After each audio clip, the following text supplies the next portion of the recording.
अच्छा, सबसे पहले मैं आपको ये मैसेज दे दूं कि इंस्टाग्राम पे मुझे ज़रूर फॉलो कर लें, क्योंकि वहाँ पे मैं बहुत एक्टिव होता हूँ। मैं हर घंटे बाद 2 घंटे बाद अपनी स्टोरीज़ को अपडेट कर रहा होता हूँ। तो अगर आपने मेरी अपडेट्स को और ज़्यादा जानना है तो आप इंस्टाग्राम पे ज़रूर फॉलो कर लें। अम्मी और भाई ने मुझे कहा कि तुम कुछ करते नहीं हो, तो तुम्हें ये क्या शादी। किसी ने मेरा ना ऐसे लगा कि दिमाग जकड़ ली, मैंने लॉन्च कर दिया रेस्टोरेंट।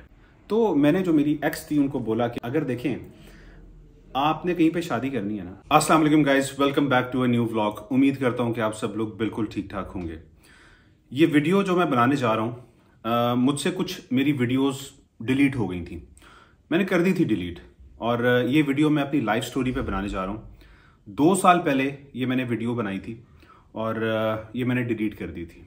मुझे डिलीट नहीं करनी चाहिए थी और आज मैं दोबारा से इस वीडियो को बना रहा हूँ। मैंने आप लोगों से प्रॉमिस किया था कि मैं अपनी लाइफ स्टोरी पे वीडियो आप लोगों के साथ शेयर करूंगा और पोस्ट करूंगा। कोशिश करूंगा कि आज एक ही वीडियो में इसको वाइंड अप कर दूं। अगर ज़्यादा लंबी होगी तो फिर मैं इसको 2 पार्ट्स में कर दूंगा। तो शुरू करते हैं। मेरी वालदा का ताल्लुक फैसलाबाद से था और मेरे फादर का ताल्लुक साहिवाल के पास एक गांव है, वहां से ताल्लुक था। मेरे फादर माइग्रेट करके आए थे इंडिया से। मेरा सारा बचपन जो है आप कह लें कि लाहौर में गुजरा है। मेरा सारा बचपन लाहौर में गुजरा है। मैं बहुत छोटा था, मुझे याद भी नहीं है कि कब हम लोग लाहौर शिफ्ट हुए थे। हम लोग लाहौर शिफ्ट हुए कुछ इस तरह से था कि मेरे वालिद साहब इनकम टैक्स डिपार्टमेंट में थे, वो एज अ कमिश्नर रिटायर हुए और उनकी जब पोस्टिंग हुई लाहौर, पोस्टिंग हुई 1985 में, तो हम लाहौर शिफ्ट हो गए 1985 में। और वहीं पे एक इनकम टैक्स सोसाइटी अभी भी मौजूद है मॉडल टाउन में, वहाँ पे हम लोग शिफ्ट हुए। वहाँ पे अब्बू को सरकारी घर मिला और वहीं पे मेरा स्कूल में एडमिशन हो गया और वहाँ पे मैं टॉप थ्री या 4 स्टूडेंट्स के अंदर था। और उसके बाद फिर डिसाइड किया अम्मी और अब्बू ने कि वो डीएचए में घर बनाएंगे। उस वक्त डिफेंस हाउसिंग अथॉरिटी नहीं होती थी, उस टाइम इसको कहते थे Lahore cantt cooperative housing society, LCCHS इसका नाम था। और उस टाइम डिफेंस हाउसिंग अथॉरिटी नहीं थी। ये डिफेंस हाउसिंग अथॉरिटी ये 1990s में जाके ये बनी, फिर बाद में जाके। तो 1985 में मॉडल टाउन शिफ्ट हुए, मॉडल टाउन लाहौर। और उसके बाद 1988 में अब्बू अम्मी ने मिल के प्लॉट लिया और यहाँ पे घर बनाना स्टार्ट किया। तो उस वक्त ये 2 कनाल का प्लॉट लिया था अब्बू ने और यहाँ पे घर बनाना स्टार्ट किया। तो हमारा घर अल्हम्दुलिल्लाह 1.5-2 साल में कंप्लीट हो गया था। और हम 1989 के एंड में या 1990 के बिल्कुल आप कह लें कि शुरू में हम लोग डीएचए में शिफ्ट हो गए थे। Lahore cantt cooperative housing society में हम लोग शिफ्ट हो गए। अच्छा, उसके बाद फिर मेरा स्कूल चेंज हुआ और मेरा एडमिशन करा दिया गया लाहौर एल्मा में, जो कि डीएचए में है अभी। बहुत अच्छा स्कूल है और वहाँ पे भी मैं 3-4 जो टॉप के स्टूडेंट्स थे उनमें था। अच्छा, मेरे से जो बड़े भाई हैं उनका एडमिशन हुआ एक और स्कूल में, मैं उस स्कूल का नाम बिल्कुल नहीं लूंगा, वो भी इधर ही है, डीएचए में ही है। तो वो वहां पे पढ़ते थे, मैं लाहौर एल्मा में पढ़ता था। अच्छा, मेरा जो पहला स्कूल था जो मॉडल टाउन में था, वहां भी टीचर्स बड़ी अच्छी थी, नफीस थी और बड़े प्यार से पढ़ाती थी, समझाती थी। और इसी तरह जो कल्चर था लाहौर एल्मा का भी यही कल्चर था, बड़ा सॉफ्ट स्पोकन टीचर्स थे और वो उस्तानी टाइप वाला माहौल नहीं था। तो मैं उस टाइप के माहौल में ज़रा एडजस्ट हुआ था।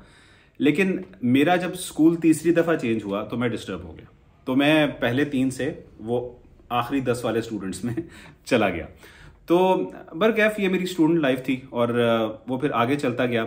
और मैं आपको ये बताऊं कि मैं एक बॉर्न स्पोर्ट्समैन था और एक स्टेज पे जाके जब मैं क्लास 4-5 में पहुंचा तो मुझे अंदाज़ा हुआ, हम डिफेंस क्लब की हमारी मेंबरशिप है और वहाँ पे मैं टेनिस सीखता था। तो वहाँ पे मुझे अंदाज़ा हुआ कि यार कि मैं स्पोर्ट्स जो है ना वो खेलता था। आप ये कह लें कि रेसेस में जो है वो पार्टिसिपेट करना, कोई भी रेस होती थी, यानी कि हमारे स्पोर्ट्स डे के ऊपर कोई रेस होती थी, स्पोर्ट्स होती थी, मैं उनमें ज़रूर पार्टिसिपेट करता था और पोजीशन ज़रूर लेता था। हमेशा मैं ज़रूर पोजीशन लेता था, चाहे 3rd लूँ, चाहे 2nd लूँ, चाहे 1st लूँ, मैं पोजीशन ज़रूर लेता था। अच्छा, फिर मुझे थोड़ा एहसास हुआ कि यार मेरी रैकेट गेम जो है ना वो बहुत अच्छी है। तो मेरे जो बड़े भाई हैं उन्होंने घर में ना टेबल टेनिस की टेबल रखी हुई थी, तो मैं टेबल टेनिस खेलता था।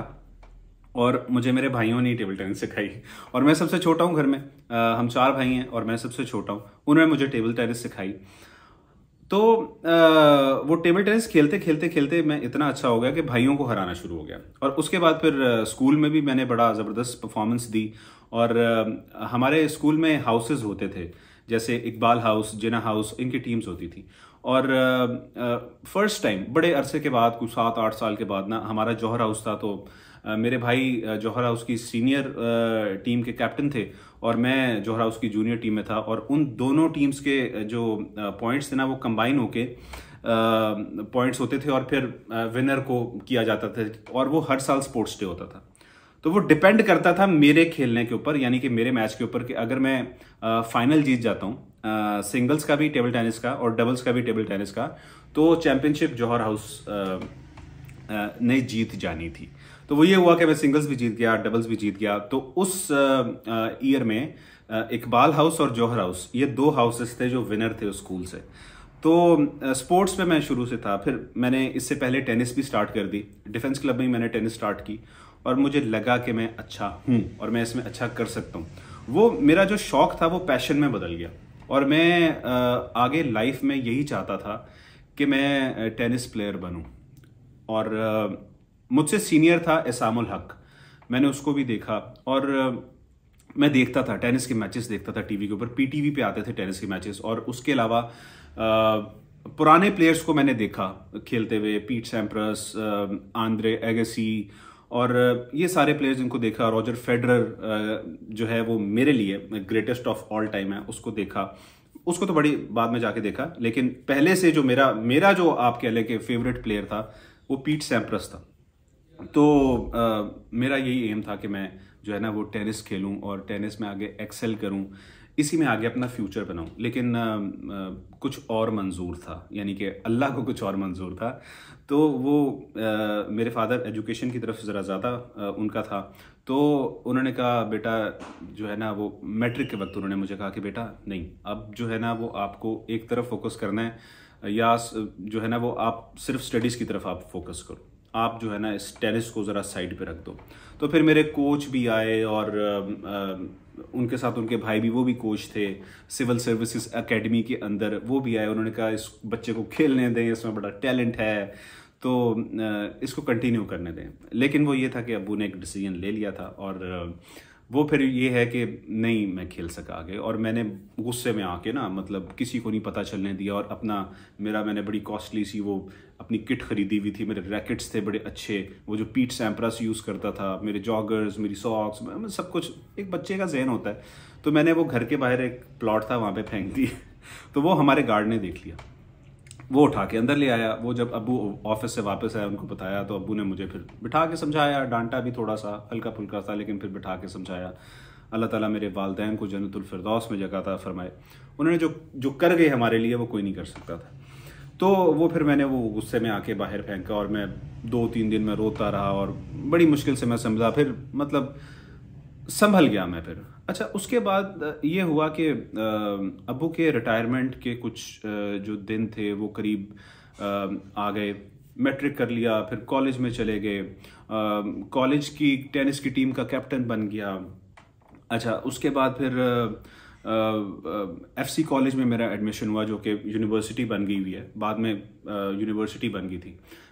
फॉरमन क्रिश्चियन कॉलेज, अब तो यूनिवर्सिटी है वो, लाहौर की बहुत ज़बरदस्त यूनिवर्सिटी है। तो वहाँ पे मेरा एडमिशन हुआ, वहाँ पे टेनिस का मैं कैप्टन भी बन गया। और लेकिन उस टाइम तक मैं टेनिस को आप कह लें कि प्रोफेशनली मैं उसको बाय बाय कर चुका था, छोड़ चुका हुआ था। तो कहना ये चाह रहा हूँ कि बहुत सारी ऐसी चीज़ें होती हैं जो आपने जो सोचा होता है ना, वैसे नहीं होती। अल्लाह के कुछ अपने प्लान्स होते हैं। अल्लाह आपकी ज़िंदगी को अपने तरीके से लेके चलता है, क्योंकि उसके अपने प्लान्स होते हैं। इंसान कुछ प्लान करता है और अल्लाह कुछ प्लान कर रहा होता है। अच्छा, वो एफसी कॉलेज में हो गया। उसके बाद कुछ क्राइसिस आए और फिर मैं छोटा था, तो मुझे पता चला कि वो जो घर है उसकी बिकने की बात हो रही है कि वो सेल करना है ना, कुछ प्रॉब्लम्स आ गए उसकी वजह से। तो उसका मुझे बड़ा दुख हुआ। और मेरा एक दोस्त था बचपन का, अभी भी दोस्त है, वो सऊदीया में होता है। मैं उसके साथ जाया करता था जब मुझे पता चला कि यार कि इस तरह से जो है ना वो घर बिकने को है। ये 2001 की मैं आपको बात बता रहा हूँ कि घर बिकने को है और ये सब कुछ हो रहा है। तो मैं जाके उसके साथ रोया करता था, पार्क के अंदर बैठ के मैं रोता था। और उसके साथ मेरे भाइयों को भी बहुत ज़्यादा वो तकलीफ़ थी उस चीज़ की, और मैं सबसे छोटा था, मुझे बहुत ज़्यादा तकलीफ़ थी। मेरी वालदा को थी, अब्बू को भी थी, उन्होंने अपने हाथ से बनाया था तो उनको भी बहुत तकलीफ़ थी, लेकिन वो शो नहीं करते, तो उन्होंने कभी अपनी तकलीफ़ को शो नहीं किया। तो बस वो ये डिसाइड हुआ। और आप बहुत कुछ सीखेंगे, आप सुनते जाइए, आप बहुत कुछ सीखेंगे। अच्छा, उसके बाद फिर वो ये डिसाइड हो गया और फिर अल्टीमेटली जो है ना वो सेल हो गया। अब जैसे ही वो सेल हुआ ना तो मुझे बहुत बहुत फ़िक्र हो गई, मुझे बहुत फ़िक्रमंद हो गई। मुझे याद है मैं क्लास 2 में था, आई थिंक क्लास 2 में था। तो मैंने ना अपनी अम्मी से कहा था कि अम्मी एक दिन आएगा मैं आपको मर्सिडीज़ लेके दूंगा, मर्सिडीज़ आपको गिफ्ट करूंगा। तो अम्मी ने मुझे बड़ा प्यार किया। तो मेरे जहन में कहीं शुरू से ही ना ये चीज़ें थीं कि मैंने कुछ करना है। अच्छा, जब वो हुआ ना, ये घर का मसला हुआ, तो मेरे जहन में ये आया कि नहीं, ये मेरे जो पेरेंट्स हैं बहुत अफेक्ट हुआ है, मेरी वालदा को बहुत अफेक्ट हुआ है इस चीज़ का, तो मैंने घर बनाना है। और मेरे जहन में उस टाइम प्रॉपर्टी बहुत बूम कर रही थी, मुशर्रफ का दौर था। और ये फेज़ 5 भी नहीं बना हुआ था, ये DHA लाहौर फेज़ 5 जो आप देखते हैं अभी, जहाँ पे घर बहुत सारे बने हुए हैं, ये तब नहीं बना हुआ था। तो वो ये हुआ कि मैंने कहा जी मैंने प्रॉपर्टी का बिज़नेस स्टार्ट करना है। अच्छा, हमारे ख़ानदान में दूर दूर तक कोई बिजनेसमैन था ही नहीं। मेरे नाना बिजनेसमैन थे और वो बहुत बड़े बिजनेसमैन थे। वेस्ट पाकिस्तान के सोल डिस्ट्रीब्यूटर थे सितारा टेक्सटाइल के। तो सितारा टेक्सटाइल या सितारा कॉटन के थे, वो सोल डिस्ट्रीब्यूटर थे। वेस्ट पाकिस्तान जो इस वक्त पाकिस्तान है, इसके सोल डिस्ट्रीब्यूटर थे। अच्छा, उसके बाद कोई बिजनेसमैन था ही नहीं हमारी फैमिली के अंदर।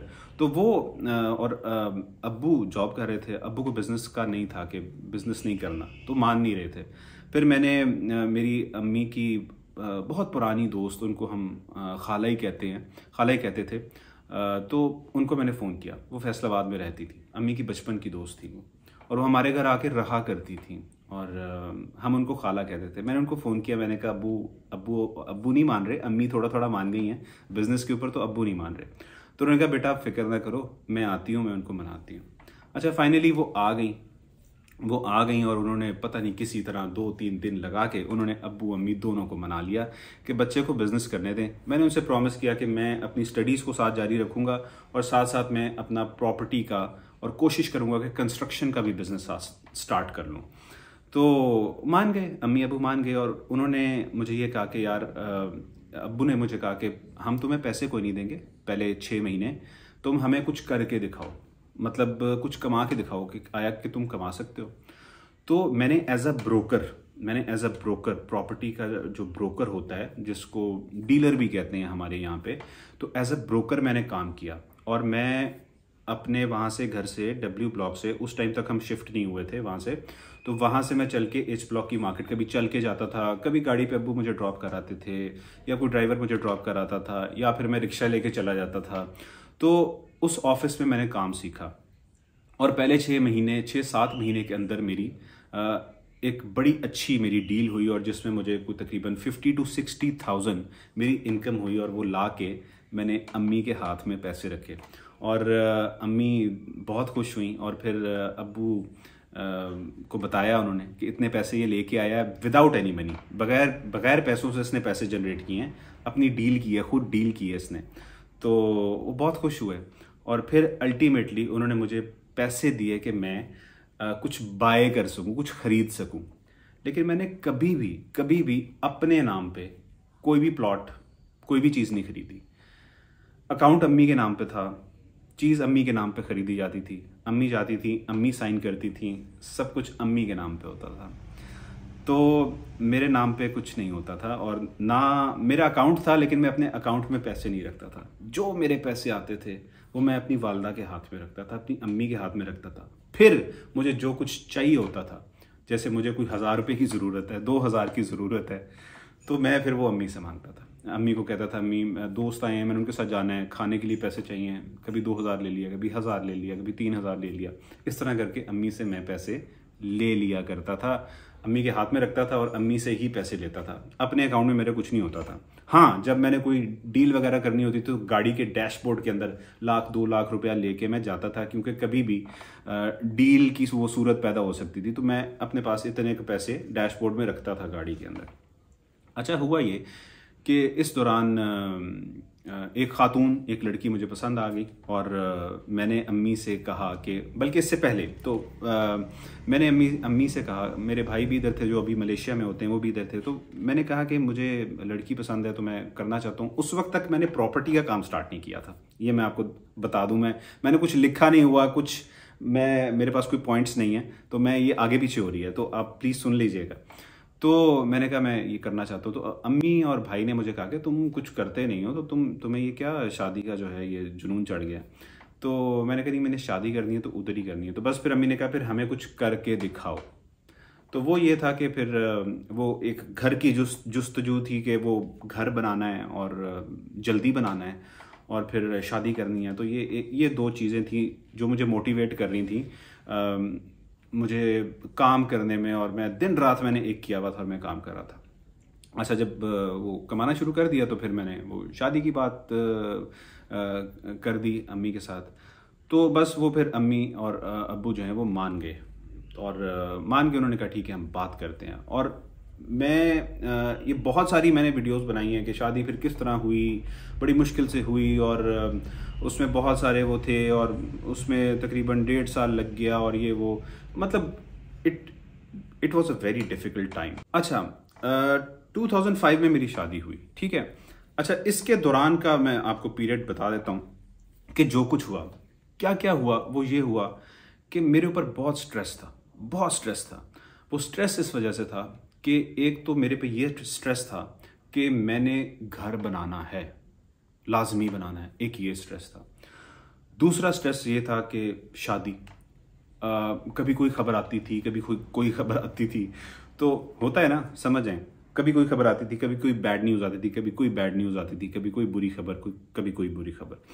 तो बस वो उस स्ट्रेस में मैं रहना शुरू हो गया, और तकरीबन आप कह लें कि मैं उस स्ट्रेस में तकरीबन 1.5 साल उस स्ट्रेस में रहा। और वो इतना स्ट्रेस था कि वो सुबह शाम का स्ट्रेस था। मैं सुबह काम के लिए निकलता था तकरीबन आप कह लें कि 7-8 बजे, फिर वापस आना घर, यूनिवर्सिटी जाना, उसकी क्लास अटेंड करनी, फिर चले जाना, फिर रात को लेट घर आना वापस। तो जो ये प्रॉपर्टी का काम होता है ना, ये 24 घंटे का काम होता है। आपने क्लाइंट्स को मिलना, आप किसी भी वक्त आप क्लाइंट को मिल रहे होते हो, तो ये होता है सुबह शुरू हो जाता है और लेट नाइट तक होता है। तो मैं बहुत स्ट्रेस में था, मेरी डाइट नहीं ठीक थी, मेरा वेट बढ़ गया, और मेरा वेट तकरीबन हो गया 107 108 किलो, 110 किलो तक बल्कि मेरा वेट पहुंच गया। तो बहुत अनहेल्दी हो गया। एक तरफ डाइट नहीं थी, एक तरफ एक्सरसाइज नहीं थी, और दूसरी तरफ ये 2 स्ट्रेस थे। और तीसरा स्ट्रेस ये था कि उसकी मैं डिटेल में नहीं जाऊंगा कि जो पैसे मैं अर्न कर रहा था वो लग भी रहे थे, ठीक है। अब मैं उसकी डिटेल में नहीं जाऊंगा, कुछ बातें मैं आप लोगों के साथ बहुत सारी बातें शेयर कर रहा हूँ, कुछ नहीं मैं शेयर करना चाहता। तो वो लग भी रहे थे उसी तरह। तो उस बात का एक ये स्ट्रेस था कि यार जो मैं अर्न कर रहा हूँ, और अच्छा खासा माशाल्लाह मैं अर्न कर रहा था, तो मैंने ये असेस किया कि यार जो मैं अर्न कर रहा हूँ ना, उस हिसाब से प्रॉपर्टी की प्राइसेस ज़्यादा इंक्रीज़ हो रही हैं। तो मैं अब कैलकुलेट करता रहता था कि यार अच्छा अभी घर बनाना है तो अभी पीछे कितने पड़े हैं और मेरे पास कितने हैं, अगर बनाएंगे तो पीछे कितने रह जाएंगे, क्या बिजनेस चल पाएगा नहीं चल पाएगा। तो ये कैलकुलेशंस मैं हर वक्त करता रहता था। और इसका नुकसान मुझे क्या हुआ, इसका नुकसान ये हुआ